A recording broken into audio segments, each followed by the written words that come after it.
Dear students, हम पढ़ रहे हैं क्लास 7 का सोशल एंड पॉलिटिकल लाइफ जो है उसका चैप्टर है ये growing up as boys and girls. ठीक है, तो इसमें हम पढ़ेंगे कि वुमेन्स वर्क एंड इक्वलिटी, जो औरतें काम करती है और इक्वलिटी किस तरह जुड़े हुए हैं। As we have seen the low value attached to women's household and care giving work is not an individual और फैमिली मैटर। जो हमने अभी ऊपर देखा कि किस तरह औरतें काम करती है, इतना सब काम करने के बाद भी, फिज़िकल वर्क करने के बाद भी उनको वो जो सम्मान है वो नहीं मिल पाता है। तो ये कोई इंडिविजुअल का मैटर नहीं है, कोई फैमिली मैटर नहीं है। It is a part of a larger system of inequality between man and women. ये लार्जर सिस्टम है इनइक्वलिटी का, वो इनइक्वलिटी जो एक मर्द और एक औरत के बीच में हमारे समाज में है, हमारे सोशल सेटअप में है।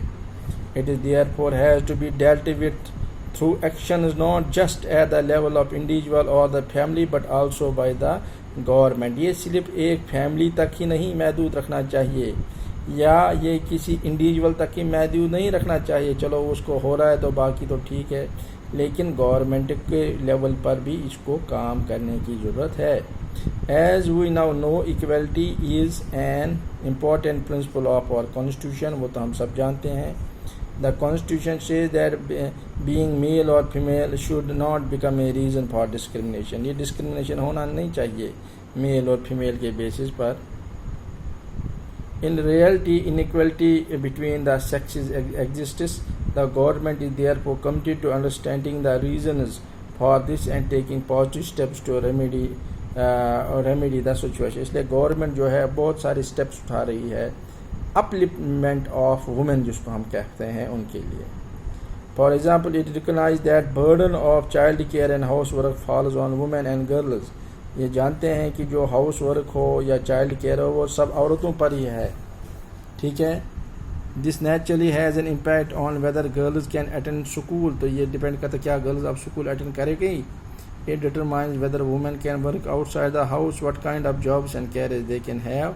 The government has setup anganwadis. देखिए आंगनवाड़ी गवर्नमेंट ने सेटअप की है, और child care centres in several village in the country, बहुत सारे गाँवों में।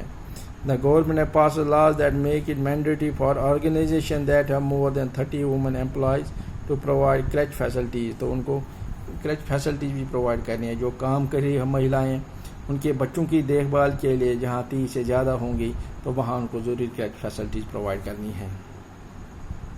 The provision of crèches helps many women take up employment outside the home। तो होम के बाहर भी वो काम कर सकती है।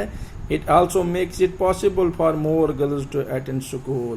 तो इससे क्या होगा, ज़्यादा से ज़्यादा औरतें जो है वो स्कूल की तरफ जाएंगी, स्कूल का रुख करेंगी, स्कूल जाएंगी। ठीक है, तो ये चैप्टर हमने पढ़ लिया है।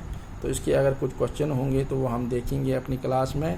और इसी के साथ ये चैप्टर जो है growing up boys and girls ये ख़त्म होता है।